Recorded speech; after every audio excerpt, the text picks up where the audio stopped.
Muncullah orang-orang bajingan gak berguna yang penting dia adalah bisa menjalankan apa yang diperintah. Terus anak buahnya dia kalau mau naik harus tidur dulu sama dia. Kan kejadian, kan? Bener kan?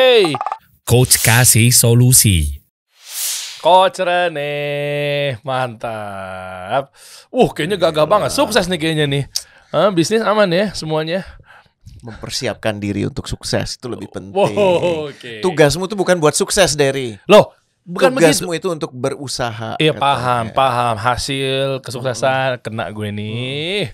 Ya memang iya, hasil semua ditetapkan oleh Allah Subhanahu wa taala. Kita memang ikhtiar. Namun tujuannya kan kalau memang ikhtiarnya maksimal, biasanya ujung-ujungnya yang diukur adalah suksesnya. Contoh, fenomenal yang sering terjadi sekarang itu adalah TikTok Live.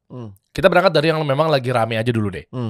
TikTok itu menjadi salah satu platform atau kendaraan yang digunakan oleh pengusaha atau perusahaan dan lain sebagainya, jual skincare apa segala macam ya. Nah, itu mudah saat ini begitu. Right. Nah, lalu nggak sedikit juga yang ternyata pengusahanya memang turun gunung langsung di depan kamera, dia live, dia jualan. Terus mengukurnya adalah gara-gara dia abis live 1 jam, thank you banget ya, alhamdulillah serum gue 1 jam ini habis 10.000 pieces. Nah, ya gue nggak tahu ya, gue nggak bilang flexing atau gimana deh. Tapi yang keukur, yang nampak itu biasanya kalau dia banyak cuan, sukses. Kalau dia banyak penjualan, sukses. Gue lengkapin lagi malah. Apa tuh? Nggak cuman jadi perhatian, punya banyak duit untuk bisa dapat lebih banyak lagi perhatian, tapi terus bertambah duitnya dan terus bertambah perhatiannya. Jadi definisi sukses tuh biasanya dikuncinya di situ. Makanya kalau gue bilang sampai hari sekarang masih orang menyamakan sukses itu dengan sukses berbisnis itu dengan cuan banyak dan tumbuh terus. Jadi cuannya gede dan tambah terus, bener ya? Ya emang itu bukan? Nah ini perkara sih, makanya di Perkara sini gue akan jadi kontroversial, bukan cuma lo yang kontroversial, tapi kali ini gue akan cuma gue akan mengatakan bahwa hati-hati yang melihat sukses itu cuma dari kacamata itu. Kita akan bicara dulu deh, menurut lo sukses apa sih? Ya sukses mencapai, ya gue coba dari dasar dulu deh, mencapai sesuatu yang memang kita. Kunci kesuksesan adalah the key of success. Kita pernah bahas ya. Makasih ya, hanya ditranslate aja ya. Tapi lu masih inget gak sih kita sempat bahas kan sukses itu dari kata bahasa Latin. Masih inget ya? Sucedere. Oh ya. Sucedere itu artinya yang datang setelah. Jadi kalau lo habis lari, yang datang setelah capek. Itu sukses lo. Habis makan kenyang, sukses lo. Nah, kita yang kadang-kadang suka mempersamakan sukses dengan apa kata social media, apa kata orang-orang yang kita dengar, tanpa kita menyadari bahwa bahasa itu sendiri mengandung pesan. Jadi sukses sebenarnya artinya konsekuensi. Oh ya? Iya. Lah, konsekuensi dari apa yang sudah lo lakukan. Kalau lo isinya ngibahin orang aja gitu ya, cerita tentang kejelekan mereka, jangan heran kejelekan lo juga diceritain. Kan kayak gitu kan? Oke. Ya kan? Kalau isinya hidup lo adalah ngalah, isinya hidup lo adalah bersabar. Ya emang kadang-kadang keinjak sih kaki lo. Cuman gue yakin lo akan diselamatkan dari perkara-perkara yang lebih besar gitu, betul nggak? Nah, contohnya problemnya, cara pebisnis kita sekarang adalah cuan dan cuan. Harusnya cuan itu tidak salah, tapi cuan sepatutnya hanya jadi konsekuensi. Gue kasih ilustrasi sedikit ya, Der ya. Ya supaya ini rada seru deh. Listrik lo menurut lo dari mana, Der? Listrik gue dari mana? Dari PLN kan? Iya iyalah. Betul kan? Iyalah. Nah ini yang menarik ya. Orang gue bayar ke situ. Betul kan? Tidak ada penyedia listrik selain PLN. Kan PLN tuh ada di tengah, terus dia membeli listrik dari manapun itu dan dijual ke kita gitu. Batu bara paling besar di Indonesia memang batu bara. Iya. Nah, gue cuma ingin mengatakan bahwa konsekuensi kita untuk hanya fokus kepada satu aspek saja, itu punya harga yang harus dibayar. Harganya tuh ini. Betul ya? Apa sih ini? Ini harganya deforestasi. Bagaimana Kalimantan itu dari tadinya hutannya sangat heterogen, hilang. Ini kalau lo lihat ya datanya nih. Nggak main-main loh. Oh iya. Dan lo lihat yang masih hijau tuh yang di atas, bukan Indonesia itu ya. Maaf. Tapi gue cuma mau mengatakan begini. Kalau kita cuma ingin mengejar cuan, lo nggak peduli berapa banyak hutan dibabat. Lo nggak peduli berapa banyak sampah dihasilkan oleh perusahaan lo. Oke. Ya, dan lo nggak peduli banyak hal lain gitu. Sementara kalau kita melihat itu sebagai perhatian, kita melihat bahwa ada problem ya yang bisa diselesaikan dengan pendekatan bisnis, hasilnya bisa berbeda. Gue kasih ilustrasi, kita masih bicara soal listrik dulu ya. Ini menarik nih fakta ini. Boleh. Ini menarik nih. Electricity consumption itu tahun 2021 itu 25.000 TWh. TWh itu apa ya? Pokoknya gede banget deh, di atas giga. Seluruh dunia. Nah, ini menariknya ya. Dengan kebutuhan listrik sebesar itu, kan kita ada yang dari nuklir, ada yang dari batu bara. Indonesia kan demen banget ke batu bara ya, makanya yang kalau orang di Jakarta tuh sepet banget ngeliat pemandangan karena banyak pembangkit batu bara di sekeliling lo gitu kan. Apa maksudnya apa nih, kayak polusinya, limbahnya semuanya. Polusi yang nggak ketolong tuh itu kan sebenarnya bukan cuma dari asap mobil. Tapi sekarang lagi turun tau harga batu bara. Kemarin gue ngobrol sama Pak Dahlan Iskan, satu panggung bareng gitu, event gitu. Stres beliau. Serius nih, true story. Stres gara-gara harga batu bara menurun, kerugian beliau itu hampir 1 triliun. Ya, itu namanya komoditis naik terus. Tapi maksud gue gini, keputusan untuk hanya melihat satu aspek saja itu punya dampak. Padahal ada hal-hal lain yang kalau lo perhatikan itu dahsyat banget. Gue mau cuman kasih contoh ini deh. Kebutuhan sebesar ini dunia ya, Der ya, dunia. Menurut lo, kalau dari matahari aja, itu bisa nggak? Ya bisa aja lah. Dari matahari aja kan. Ini menariknya ya. Bisa lah. Ini datanya, Der. Setiap 80 menit. Setiap 80 menit saja. Kalau bayangkan seluruh permukaan dunia itu adalah panel untuk bisa nangkap energi surya. Iya. Maka untuk setiap 80 menit kita punya energi untuk kebutuhan ini selama 1 tahun. Ya keren dong. Gila nggak? Iya. Jadi sebenarnya ya keren lah. Dari surya aja cukup. Nah terus kenapa itu nggak nyampe edukasi ke pemerintah? Lah, bukan edukasi nggak nyampe ke pemerintah. Ini kan masalah choices. Bisa jadi karena mahal, bisa jadi karena ada prosesnya. Gue mau mengatakan begini. Kalau kita masih fokus berbisnis itu adalah cuan gede dan banyak, kita akhirnya ketemu dengan berbagai macam problem. Problem sampah, iya kan? Iya kan? Makanya lu jangan heran kalau lihat ke sekeliling kita, lihat kan? Yang tadi itu deforestasi. Terus lu lihat ya, Indonesia itu peringkat kedua negara penghasil sampah laut. Peringkat satunya Cina ya. Kenapa? Karena kita pikir kalau udah selesai mengkonsumsi buang. Perusahaan juga gitu kan. Kalau gue udah produksi ya udah, kan itu bukan jadi problem gue. Berapa banyak di antara UMKM, berapa banyak di antara perusahaan besar yang masih memikirkan bekas produk perusahaan gue, bungkusnya ini mau dibawa kemana? Nggak dipikir kan? Itu udah bukan problem gue. Yang penting kan gue udah ngasilin cuan. Betul. Nah, itu jadi permasalahannya. Makanya ketika gue kemarin ngelihat bahwa data-data yang beredar, yaitu kenapa sekarang jadi pada concern sama ESG. Yes. Ya, tahu ya? Yes. Ya, yang maksudnya dari mulai environment, sosial dan seterusnya. Artinya adanya ESG. Gue lihat dari kubu yang positif dulu bentar ya. Oke. Meskipun ini kan juga banyak kontranya juga sebetulnya. Oke. Nah ternyata itu membantu agar perusahaan-perusahaan juga nggak senaknya. Betul. Ya kan. Ya dari mulai keadaan ramah lingkungan. Yang penting pokoknya udah profit, udah dapat revenue, udah aman. Ya udah bodo amat itu mau nantinya itu jadi limbah kayak, mau nantinya jadi polusi kayak, dan seterusnya gitu. Nah itu yang jadi persoalan di situ tuh. Nah ini yang menarik. Bahkan orang yang paling kapitalis di dunia, orang-orang yang paling kapitalis di dunia, salah satunya nih ada namanya Bapak Klaus Schwab. Lu pernah dengar nggak? Belum pernah. Bukannya dari Cina apa dari mana? Enggak maksudnya. Enggak. Kalau kapitalis kan biasanya kan di antara Amerika, dia orang Cina. Eropa sih, dia orang Switzerland. Lah kok bisa? Ya, jadi dia ini pemikir, lecturer. Tapi dia bikin satu gerakan yang mungkin kalau lu pasti tahu, nama gerakannya World Economic Forum. Oh, tahu. Tahu ya? Tahu lah. Dia tahun 70-an tuh bikin itu. Oh, dia yang mulai. Dan dia memang mengajarkan ekonomi, dia adalah seorang investor. Jadi sangat kapitalis banget. Tapi dia sendiri bilang, dia orang ini yang bilang ya, bukan gue ya. Kapitalisme yang hanya mementingkan akumulasi kekayaan tidak akan bertahan lama. Tuh, Bro.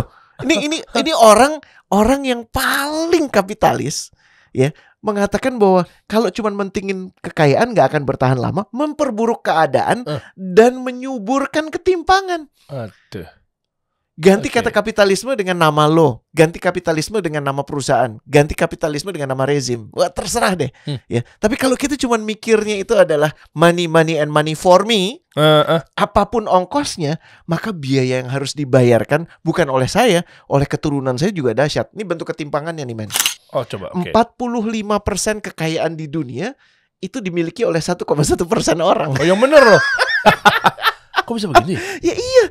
Dunia itu ada sekitar berapa mendekati miliar. 7,5 miliar. Iya. Jadi lu ngebayang nggak? Cuma 1% tapi menguasai hampir 50%-nya. Tapi tanpa memikirkan kondisi nantinya akan seperti apa Iya, gitu ya. ketimpangan itu yang tadi dimunculkan. Okay. Lo lihat kan?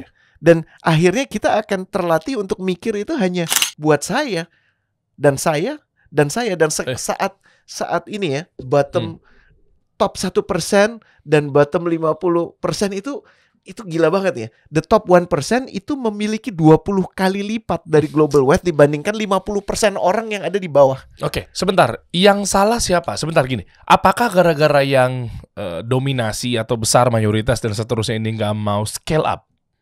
Enggak. Yang kalau ditanya siapa yang salah, yang salah kita semua. Lo salah, gua salah, lo yang dengerin di sini salah.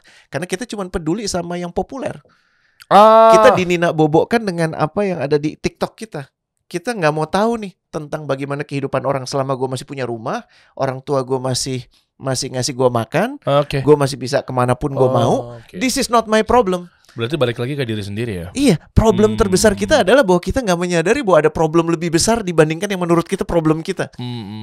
Paham ya? Kita cuma mikir apa yang bisa jadi postingan kita berikut, apa yang bisa jadi apa yang bisa jadi makanan kita berikut, kita mau makan di mana nih? Gitu. Itu problem kita. Direduksi ke sana. Kira-kira gue dapet jodoh nggak ya?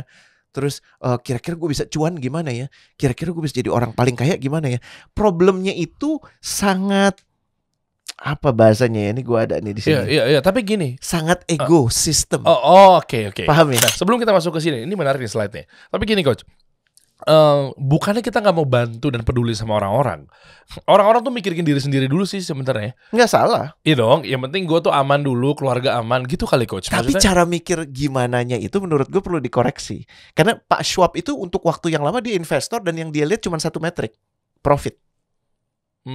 Tapi dia menyadari kalau gue cuma fokus sama profit, nggak lama, paling 5 tahun berturut-turut, abis itu rugi. Abis itu perusahaannya tutup.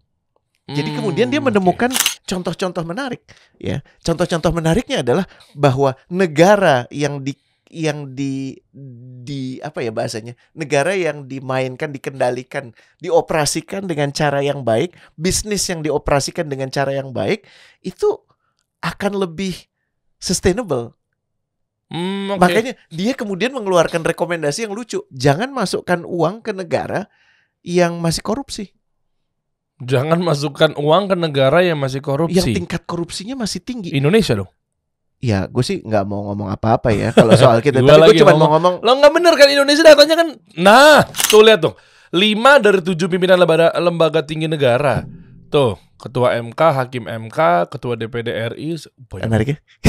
Parah gini, kalau lo baca berita kan cuma case-case aja kan. Oh dia di penjara, oh dia ini. Tapi lo kebayang nggak? Lembaga tinggi negara kita 5 dari 7-nya pernah penjara. Jadi bener. Gua bingung jadinya. Kok parah banget sih ini?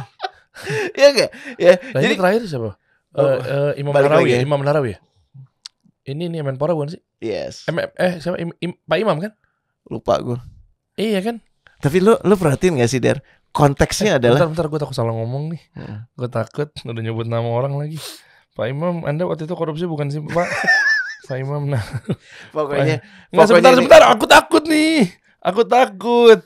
Imam Nahrawi kan? Bener, itu mukanya mirip tuh Menpora yang korupsi siapa ya? Pak Imam, maaf ya Pak, kalau Anda bukan korupsi, saya tarik kata-katanya Pak. Ada yang udah keluar loh sekarang Pak, posternya ada itu bener tuh, CNN Indonesia, jejak kasus Imam Nahrawi hingga divonis 7 tahun penjara. Nah, lo lihat bawahnya tuh, terima suap 11 miliar, ex Menpora Imam Nahrawi dibui 7 tahun. Udah bener, maaf ya Pak, ternyata saya bener. Der, lihat dong. Baca tuh Der, yang kecil tuh yang merah tuh di bawah nama-nama. 368 dari 998 terpidana korupsi adalah politisi. Menarik ya. Sekarang gue nanya, lu pebisnis? Iya, pebisnis. Lu mau bayarin buat orang gak sih? Kalau lu bisa berbisnis tanpa harus bayar pungli, tanpa harus ini lah. Mau lu milih gitu nggak? Atau lu emang seneng aja bribery gitu? Enggak.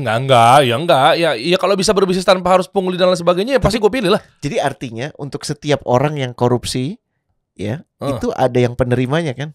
Oh ya pasti. Iya. Pastilah. Karena dia mau menerima gitu. So ini yang dibilang sama si Charles Schwab, ya, si Pak Klaus Schwab tuh bilang bahwa kalau kita itu nggak punya kedisiplinan soal nggak mikirin Republik ini isinya sibuknya untuk yang joget-jogetan, yang lucu-lucuan aja, tapi tidak memikirkan ada problem yang lebih besar.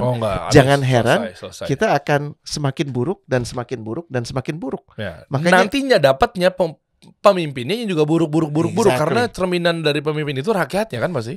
Pak Charles Schwab tuh mengatakan, tapi jangan putus harapan bahwa ternyata banyak contoh dia itu mengusung World Economic Forum karena terinspirasi oleh orang ini. Kenapa jadi ke beliau? Karena dia melihat bahwa ternyata ada ya orang yang dia itu mungkin targetnya adalah untuk memberdayakan. Oke. Tapi konsekuensinya dia dapat keuntungan besar. Jadi dia namanya Pak Muhammad Yunus. Dia mendirikan namanya Grameen Bank sekitar tahun 70-an. Dia punya mimpi bahwa perempuan yang tidak mampu itu credit worthy.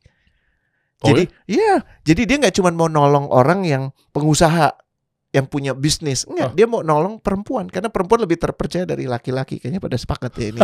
Ya kan? Jadi yang dia pinjemin itu bukan mayoritas, semua itu perempuan untuk menyambung kehidupan mereka. Paham, tapi kan mau diapain kelola uangnya? Misalnya pinjaman uang nih.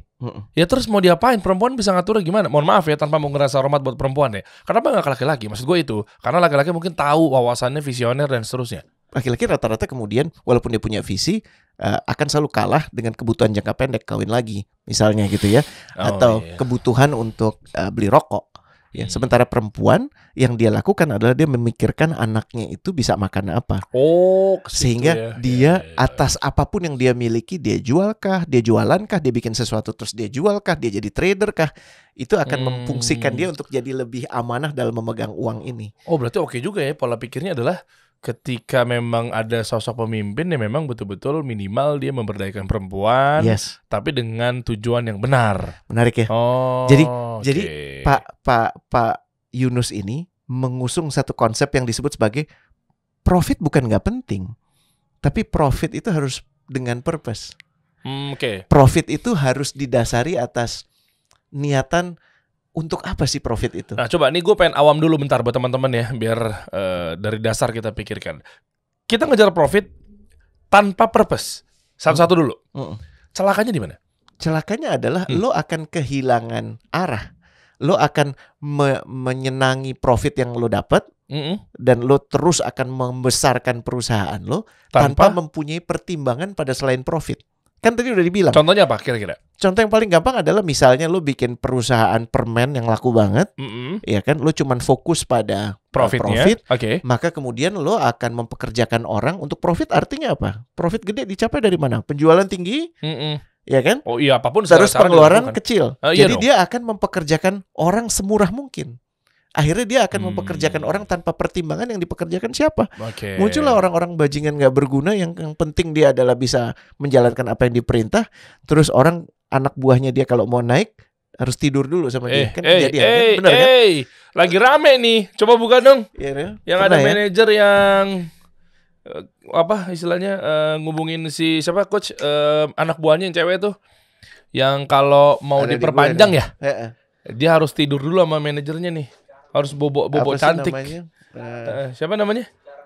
Di Cikarang. Iya, di Cikarang betul. Keywordnya apa sih? Ya udah coba cari aja. Staycation. Iya, staycation. Itu lagi rame itu. Soalnya di DM kemarin, "Bang, bahas staycation dong, Bang." Tapi sekarang kok jadi fenomenal begitu ya. Giliran diajak, bobo yuk, marah dia. Tapi giliran perempuan, kita staycation yuk, mau. Karena menurut anak Jaksel biasa aja gitu staycation. Tuh, bro. Gitu. Nah, ya ini terkuak, ini identitas bos yang ajak karyawati Cikarang staycation untuk perpanjang kontrak. Jadi gue balikin dulu ya. Kalau lo hanya berpikir profit, lo nggak peduli limbah, lo nggak peduli, kecuali dipaksa sama biasa regulator sama pemerintah. Lo nggak peduli karyawan lo kemaslahatannya gimana. Lo cuman peduli gimana delta antara pengeluaran dan pemasukan itu lebih besar. Egois juga ya. Banget. Parah ya egois ya. Nih, jadi konsep bahwa lo cuman mikir profit aja itu nggak akan bawa lo kemana-mana, karena suatu saat lo akan beli macam-macam. Kalau beli macam-macam, udah lo akan melakukan macam-macam. Kalau udah melakukan macam-macam, udah ya lo akan terus melakukan berbagai macam kegilaan yang ujungnya ya nggak akan ada ujungnya. Ini gue kasih contoh satu lagi boleh ya? Oke, boleh dong. Ini menarik banget nih. Apa nih coach? Ya. Siapa dia coach? Lo pernah dengar nggak? Namanya La Fageda. La Fageda. La Fageda. La Fageda nggak tahu. Itu apa. perusahaan Spanyol di Eropa itu terbesar ketiga Yogurt. setelah Nestle, Hah? setelah Danone. Ini perusahaan terbesar ketiga. Cuman menariknya, Oke. ini perusahaan privat yang didirikan tahun 82 di Katalan, ya, yang fokusnya adalah dairy business, tapi untuk alat agar bisa mempekerjakan orang yang cacat dan yang secara mental nggak stabil. Keren. Jadi lo kebayang nggak? Keren. Dia itu mendapati bahwa pada saat berinteraksi dengan binatang, pada saat berinteraksi dengan alam, orang-orang yang punya apa ya bahasanya, yang gampang mentalnya kena, itu dia lebih bertahan lama. Maksudnya nggak mudah, lebih waras. Maaf bahasa gue ya. Okay, pada saat dia berinteraksi dengan alam, pada saat dia berinteraksi dengan sapi, dengan kambing dan segala macam. Dibandingkan kalau dia kerja kantoran. Dan kalau orang cacat kan gimana ya dia bisa dapatnya? Iya, terbatas. Ini malah kebalik. Biasanya orang kan perusahaan diwajibkan untuk mempekerjakan orang yang difabel atau disabled kan. Ini perusahaan ini didirikan khusus untuk mereka yang disabilitas ya. Wow. Dan bisa menjadi perusahaan terbesar ketiga untuk diceruk dairy di Eropa. Jadi ngebayang ya, misi mereka adalah memastikan social project itu berjalan lewat perusahaan yang memproduksi produk-produk berkualitas. Contoh ya, apapun yang lo lakukan, ayam geprek. Kalau lo cuma jual ayam geprek, 100 orang bisa menjual ayam geprek. Tapi pada saat ayam geprek lo itu dikerjakan oleh karyawan-karyawan yang difabel, lo jadi lebih tertarik nggak untuk coba cek? Iya dong. Beda dong. Jadi value-nya, perception-nya itu beda semua kalau dipekerjakan sama orang-orang yang betul-betul, apalagi ntar narasinya tuh ada sebuah perusahaan yang memang perusahaan ini atau CEO-nya ini adalah mempekerjakan orang-orang disabilitas yang nantinya begini. Apalagi nanti isunya tuh bagusnya adalah minim tingkat yang tadi tuh. Kepedulian dia memikirkan bahwa tidak ada limbah misalnya, tidak kayak gitu-gitu tuh. Itu keren value-nya. Jadi si Pak Cristobal yang di tengah ini pendirinya, itu dia pernah bilang begini, profit itu penting, growth itu penting, tapi yang paling penting itu adalah dampak adanya perusahaan itu pada orang lain dan maknanya buat lo. Ini meaning for you. Ya. Kenapa lo bikin kasih solusi? Pasti kan ada yang ingin lo komunikasikan di ceruk yang tidak terlayani. Pada saat UMKM ingin melakukan, nih gue inget banget, ini salah satu alasan kenapa gue kayak nempel banget ya. Gue juga nggak tahu apakah ini karena gue suka dikasih roti kalau kesini gitu ya. Tapi gue cuma pengen bilang gini. Coba kenapa? Gini, sekalian kita maksud gue gini, nanya nih gue kurang ajar ya. Gue kurang ajar dikit ya. Gue nggak harus ada dikasih solusi sih, Der. Gue memilih untuk ada dikasih solusi. Paham bedanya nggak? Gimana? Gue nggak harus ada di sini. Gue bisa memilih untuk kemana-mana, podcast di luar atau nggak podcast sama sekali. Gue masih baik-baik aja kok. Kenapa pilihnya? Kenapa gue milih kasih solusi? Karena waktu itu dari mulut lo cuma ngomong begini, Coach, lo ngebayang nggak para freelancer itu yang memutuskan untuk hijrah? Iya betul. Terus dia nggak mau ngerjain hal-hal yang bertentangan dengan keyakinan dia. Gue ada di situ buat jadi solusi buat mereka. Jatuh cinta gue sama lo. Nggak tahu apakah itu bohong atau gimana, kita tinggal lihat ya. Kita lihat aja saat ini kita kan masih konsisten komitmen. Tapi maksud gue gini, lo tuh sebenarnya udah social enterprise, lo tuh udah profit with purpose, walaupun mungkin profitnya lagi kejar-kejaran gitu sekarang ya. Tapi maksud gue gini, bisa dibocorin. Maksud gue gini, masih ingat ya waktu gue nanya lagi ke lo, Coach, bismillah, minallah, semua dikembalikan lagi ke Allah. Ini tata keyakinan gue yang mengatakan gue perlu mendirikan ini. Yang lainnya itu strategi, yang lainnya itu hitung-hitungan bisnis, sama di mana-mana. Yang membedakan kasih solusinya dari dengan yang lain, kasih masalah ya, yang lain kompetitornya ya. Itu adalah lo memulai ini dengan direction yang clear, purpose. Banyak lo di sana, lo di luar sana yang mikirnya cuma duit, betul nggak? Lo masih belum bisa beranjak dari mikir duit. Kalau lo masih cuma mikir duit, jadi karyawan aja dulu. Ini bukan merendahkan karyawan ya. Sambil lo pikir-pikir lagi, alasan gue ada di sini nih apa? Gitu sih. Itu, masya Allah, syukran Coach. Ya jazakallah khair. Intinya gini, waktu itu gue berpikir bahwa gini, ya memang iya, siapa yang nggak pengen si perusahaan ini sehat, ada profitnya tinggi dan seterusnya gitu ya. Cuma gue pikir kalau profit gede tapi nggak ada kebermanfaatan buat teman-teman atau mungkin lainnya, buat apa? Itu yang lebih bahaya kan, apalagi kita melihat bahwa ternyata banyak freelancer, pengusaha, UMKM Muslim dan seterusnya yang memang mereka buta arah saat ini. Gue gini deh, kan itu bukan saudara lo, Der. Ya, iya. Lo ada semua freelancer yang lagi hijrah itu emang saudara lo? Nah, enggak, bukan. Maksud lo emang semua umat Muslim bersaudara gitu ya? Tapi kan nggak ada hubungan darah sama lo. Nggak ada sama sekali. Cuma waktu itu gue dan merasa lo nggak kenal kan sama mereka? Nggak kenal sama sekali. Kenapa lo peduli mereka? Loh, karena gue pernah ada di titik itu, dan gue waktu itu merasakannya bahwa nggak ada yang bantuin gue saat itu. Bukan gue merasa bahwa semua orang tuh buruk, bukan. Gue pernah ada di titik itu. Nah, gue pernah dapat dampaknya. Lo perhatiin ya, apa yang tadi Derry bilang ya, kawan-kawan ya. Ini yang disebut sebagai angle pengalaman hidup yang memberikan arah kehidupan lo. Dan lo bisa punya keputusan untuk nyuekin ini. Lo fokus aja. Gue pengen kerja aja deh di nggak tahu tempat yang sebut aja klub namanya H gitu ya, yang duitnya cepet banget adanya gitu kan.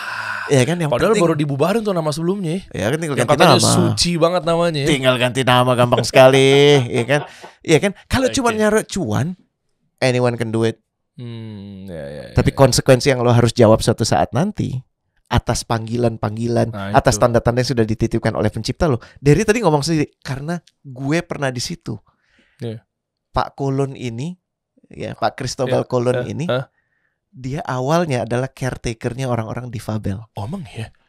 Menarik ya, Pak ini, Pak Muhammad Yunus, dia melihat bagaimana ibunya kebetulan beruntung dinikahi oleh bapak yang mampu. Tapi tante-tantenya itu termasuk orang-orang yang susah. Jadi ngerti ya?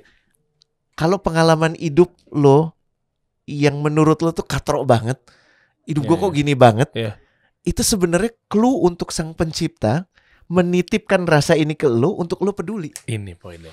Gue jadi ingat ceritanya Pak Sudirman Said gitu ya. Yang mana? Yang waktu itu, yang dibilang waktu itu ke kampungnya ya. Oh iya, di Dusun Lastri, Brebes. Ih gue mau nangis tuh. Iya ke Brebes ya.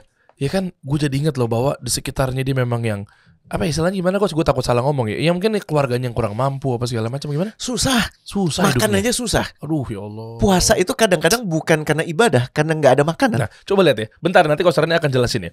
Dengan cerita waktu itu pernah saya undang Pak Sudirman Said gitu ya, semoga Allah jaga beliau ya. Amin. Waktu itu beliau mengatakan bahwa ya keluarganya susah ya kan, dan seterusnya. Akhirnya beranggapan bahwa banyak-banyak ya ponakan-ponakannya dan lain sebagainya berpikir bahwa senang banget ya punya istilahnya keluarga kita jadi menteri apa segala macam ya, waktu pas beliau masih jabat menteri SDM ya. Tapi nyatanya lihat ya, mungkin beliau dengan banyak ya melihat kanan kiri dan seterusnya ya, bukti konkret depan mata ya, Masya Allah nih ya, ternyata beliau jadi sekarang ini lebih menghargai, lebih amanah. Ya maksudnya gitu ya, banyak-banyak hal-hal yang memang ternyata beliau dapat pelajarannya di sektor yang itu, Coach. Nah itu gimana menurut Coach Reni? Ya itulah idea kan? Dari menurut gue direction itu tadi kan, bahwa lo tuh udah ditetapkan, udah dicukupkan bahasanya hidup di dunia ini. Untuk menjadi diri lo yang sebaik-baiknya, dan sebaik-baiknya orang adalah yang bisa menemukan jalannya kembali kepadaku. Ku-nya di sini bukan Rene ya. Ku-nya ini Allah ya. Jadi atas kehidupan yang lo lalui saat ini, walaupun lo ngerasa kenapa sih gue hidup di keluarga yang kayak gini, bukan kayak keluarganya Raffi gitu ya. Kenapa gue nggak diangkat anak sama Sultan Bolkiah gitu ya. Atau kenapa sih nama belakang gue bukan Wijaya atau Salim atau Bakri gitu. Iya nggak? Iya nggak? Dan itu kan selalu jadi pertanyaan lo, apalagi kalau semakin lama lo ngelihat yang namanya Instagram, lo scroll down yang namanya TikTok gitu kan. Kok hidup orang ini kayaknya enak banget kecuali gue gitu kan. Tapi sebenarnya ada karamah di dalam kehidupan lo yang lo belum sadari. Kesadaran bahwa lo harus melalui kehidupan ini, itu sebenarnya pertanyaan selanjutnya, and then what are you going to do? Lo mau ngapain? Lo cuman mau ngelihat gue pengen meninggalkan kehidupan ini, that's it, I don't care. Kalau gitu lo gak jadi kayak Pak Sudirman Said yang kemudian kembali ke desanya, membantu teman-temannya, iya kan, meringankan apa yang dulu berat sekali sekarang jadi lebih ringan. Itu kan semua peluang lo untuk bisa mendapatkan keberkahan darinya. Oh, Masya Allah. Itu yang dimaksud sebagai profit with purpose. Nah itu kuncinya tuh teman-teman. Jadi buat pengusaha-pengusaha, coba deh dari obrolan kita beberapa menit berjalan ini gitu kan, memang iya profit iya, kita sepakat di situ ya. Ya perusahaan nggak ada profit, perusahaan juga istilahnya loss atau defisit, ya nggak bagus juga gitu loh. Profit itu taktis lah. Ya, Lo harus pinter untuk bikin lo nggak rugi. Nah, tapi di atas itu, atau lebih tepatnya mungkin basisnya, fondasinya, kenapanya lo bikin perusahaan, kenapanya lo bikin bisnis, jangan cuman cuan. Jadi jangan cuman cuan full aja, tapi impactful. Ya cuma susah juga kali ya. Mungkin buat teman-teman yang mungkin nggak tahu caranya kan itu yang jadi masalah coach. Makanya mungkin gini, mereka butuh ada yang mengarahkan. Pengarah ini harus hadir di hadapan mereka. Betul. Nah itu makanya kan di sini kan coach Rene sama teman-teman semua ya, Pak Sudirman Said, Pak Wisnu Tama, Pak Iyal, Pak Budi Isman, Insya Allah. Terus siapa lagi? Deriansyah, Insya Allah, Renat Fuad, Insya Allah, iya kan? ya. Banyak banget. Nanti kita akan bisa panggilin satu-satu, ya, yang udah memulai bisnis atas dasar satu yang menarik juga. Kayak lu pernah denger ini nggak? Ria Miranda. Ria Miranda itu mana ya? Yang gua asing. pakaian Muslim. Iya kan? Iya kan itu suaminya, itu si Pandu kan, yang jadi CEO-nya kan. Iya. Itu juga akan terlibat di sini. Dia akan menceritakan ya? bahwa kepedulian. Kenapa Ria Miranda brand itu adalah untuk memastikan heritage dari kampung halamannya Syria. Syria namanya Ria, istrinya itu Ria Miranda yang jadi nama brand di daerah Sumatera, di Padang, ya, di Sumatera Barat, itu bisa terus berlanjut dalam bentuk fashion yang bisa dipahami oleh anak-anak sekarang dan memenuhi kaidah Islam. Masya Allah. Gokil kan? Jadi maksud gue gini, kepedulian tuh nggak usah lo cari di mana-mana, udah ada dalam kehidupan lo. Cuman masalahnya lo mau nggak mendisiplinkan diri lo untuk menggunakan pendekatan bisnis untuk menjawab kebutuhan sekitar lo itu tadi. Nah ini yang kita mau bikin. Alhamdulillah dengan dukungan dari kawan-kawan kasih solusi, kita lagi bikin prototype sih Der. Jujur gue inginnya bikinnya sesingkat-singkatnya. Tapi kayaknya nggak mungkin. Nggak mungkin. Ya, Pak, satu banyak orang, yang kedua masa mau dapat apa mereka semua. Sementara kita harus bantu mereka, coach. Betul. Makanya kita mendesain. Tapi kalau lama banget, apa iya orang mau gitu kan? Jadi tergantung berapa lama. Sekitar 2,5-3 bulan. Dan program ini ujungnya adalah lu punya ide bisnis yang tervalidasi, ide profit with purpose yang tervalidasi. Jadi lo udah dilatih untuk punya persepsi jangan cuman profit, tapi profit with purpose. Itu makanya happy banget gue denger ada Pak Iyal di sini nih. Karena bisnis beliau apa namanya? Mini hidro, mikro. Yang istilahnya Tamaris. Tamaris hidro. Yang ini kan membelokkan mata air sungai, terus dimasukkan ke turbin, terus dikembalikan lagi. Dan menariknya semua area yang ada Tamaris hidronya, yang ada mini hidro itu setelah berapa tahun terbukti lebih hijau ketimbang sebelumnya. Kenapa? Karena kan mereka harus mengakuisisi tanah yang luas untuk memastikan air itu ada. Jadi menjaga air dan hutan itu menjadi bisnis. Bandingkan dengan maaf banget ya. Maaf banget ya. Aduh ya Allah. Iya kan? Ini cuma masalah ngegaruk, terus habis itu udah tinggal. Akhirnya cuan pesta ini fakta. Kalau lo lihat lo lahir tahun 50-an, ini masih kayak begitu. Kalimantan masih sehat banget ya. Makanya dulu kan kalau istilahnya, wih bokapnya orang Kalimantan ya, usahanya apa? Ya gitu biasanya kan, apa nih di kayu ya misalnya apa segala macam ya. Kadang itu menjadi stigma dulu kan kebanggaan ya. Wih usahanya bokap gue kerja di kayu, kelapa sawit dan seterusnya. Padahal dibalik gitu. Ngerti gak kok maksud gue? Gue akan bener. Ngerti gak? Dulu kan kita tahu bahwa kan, wah orang tuanya orang Kalimantan. Dulu suatu kebanggaan ketika mungkin gurunya atau orang tua murid yang lainnya ketika tahu bahwa ya lagi dinas nih, pebisnis nih, kayu nih. Oh ya, Masya Allah ya. Pokoknya kalau Kalimantan kayu. Ternyata begitu gue udah gede sampai sekarang ini, bapaknya teman gue pada saat itu udah habis kayu. Terus di bawahnya ada batu bara kan, tinggal garuk aja, habis itu tinggal. Ternyata banyak juga kan nggak tumbuh sendiri yang namanya pohon. Nah nanti di salah satu mentor ini, dan kayak kita harus undang kemari. Iya apa tuh? Namanya Silverius Onte. Onte dia bilang nama saya Onte karena saya orang NTT katanya. Onte orang NTT. Dan ini orang yang tadinya kerjaannya marah-marah aja di NGO. Ya, dia maki-maki aja kerjaannya orang-orang yang ada di perusahaan batubara atau segala macam. Tapi sekarang dia ngerti, kalau gue maki-maki terus, gue justru akan mengalienasi mereka. Jadi yang dia bikin sekarang adalah eco-labeling. Bisnis di mana kalau dulu orang-orang itu membalak hutan, untuk bisa hidup keluarganya. akhirnya dikasih solusi bahwa ternyata kalau kayu itu ada eco labelingnya, itu dibeli dengan harga 12-16 kali lipat. Jadi orang-orang yang dulunya membalak hutan sekarang jadi penjaga hutan. Oh. Bahkan menumbuhkan itu karena itu akan memastikan keberlangsungan keluarganya. Oh, caranya oke juga tuh beliau. Dan sekarang bisnis dia lagi ada di bisnis gokil banget ini orang. Dia lagi kerja bareng sama Pak Arsyad ya. Oh, Arsyad Rashid ya. Tahu kenal. Dia jadi wakil ketua Kadin. Si Pak Onte ini, Bang Onte. Berarti wakilnya Pak Arsyad. Wakilnya Pak Arsyad. Iya. Adalah untuk mempersiapkan bisnis masa depan Indonesia. Bahwa sekarang nih emang yang katrok-katrok gini masih banyak. Tapi suatu saat nggak bisa lagi. Bahwa lo akan sebagaimana kita nggak ngerti dulu kalau bisnis teman orang tua kita adalah ngancurin hutan. Iya ternyata. Kita tidak akan lagi bangga melihat itu. Kita akan butuh solusi lain. Dan pada saat solusi itu dibutuhkan, lo udah memulai sesuatu belum? Contoh bisnis yang paling gokil lagi naik daun banget itu adalah bisnis karbon. Oke. Ya kan? Jadi perusahaan-perusahaan kayak misalnya perusahaan yang TBK, ya kan, mereka butuh memperlihatkan bahwa mereka melakukan sesuatu. Yeah. Jadi karbonnya itu dibayarkan. Bahkan ada perusahaan-perusahaan di Eropa yang ingin bayar karbonnya. Nah, tinggal kita menjadi carbon exchange di Indonesia seperti apa? So carbon trading. Iya kan?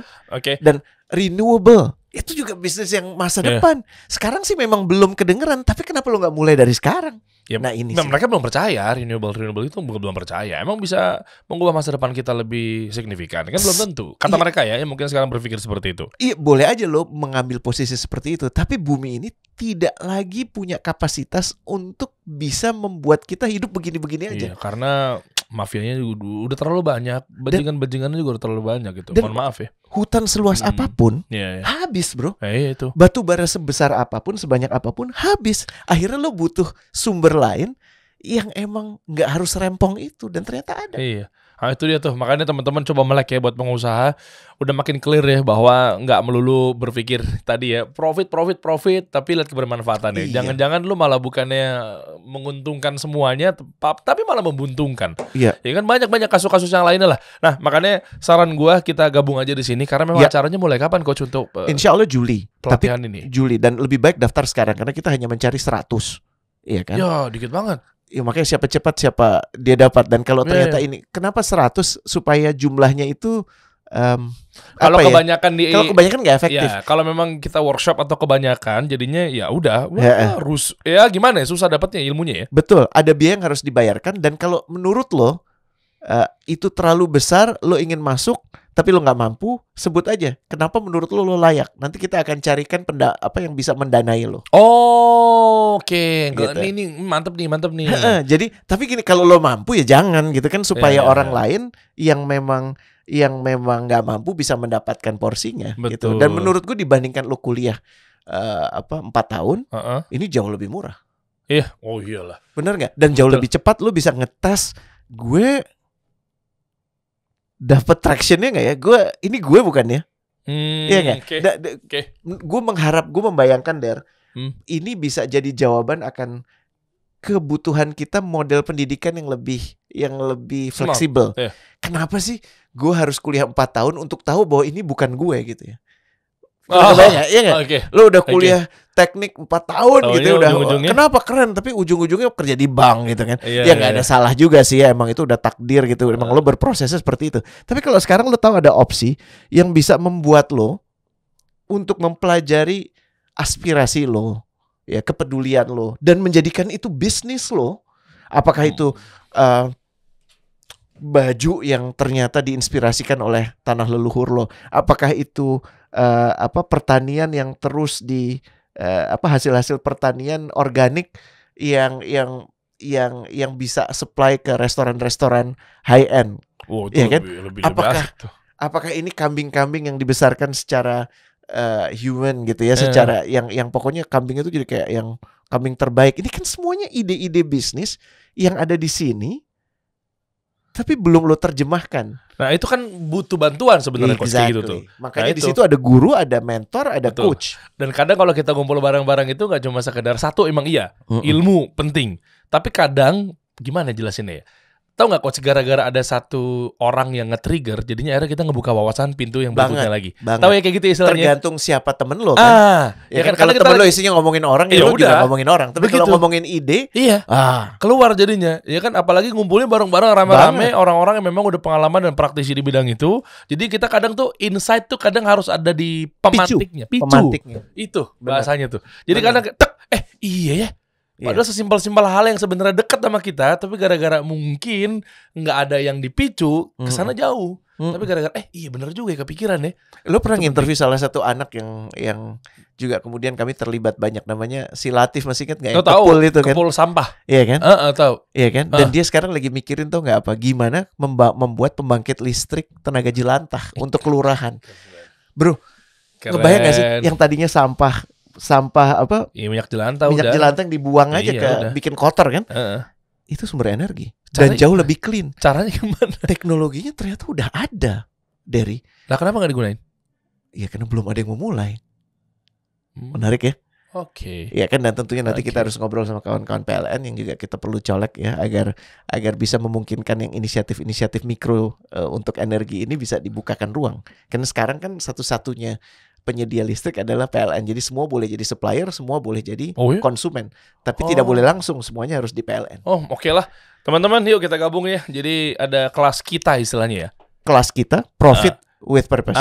Profit with Purpose. Caranya gimana teman-teman? Mumpung ini langsung daftar sekarang aja. Karena bisa jadi dalam waktu dekat, ya pendaftarannya ditutup, kita nggak tahu ya. Coach ya. Nah, informasi lebih lanjut langsung aja cek di deskripsi di bawah gitu ya. Atau mungkin sosial medianya bisa kita buka, Coach. Boleh. Iya, buat teman-teman misalnya pengen tahu nih, ya kan kira-kira orang-orang siapa aja yang memang terlibat pematerinya gitu kan.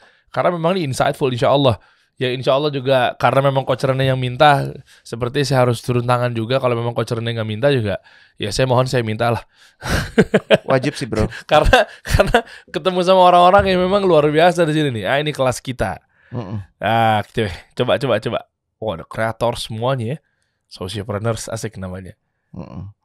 Oke, ke bawah, nice. Nah ini buka aja teman-teman ya di kitaforum.id.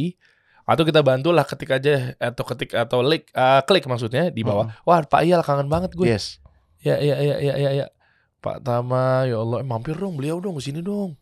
Sok sibuk dah. Kita harus yakinkan untuk bisa segera datang. Sibuk apa sih sekarang beliau emang? Ya urusannya banyak lah. Kan ngurusin.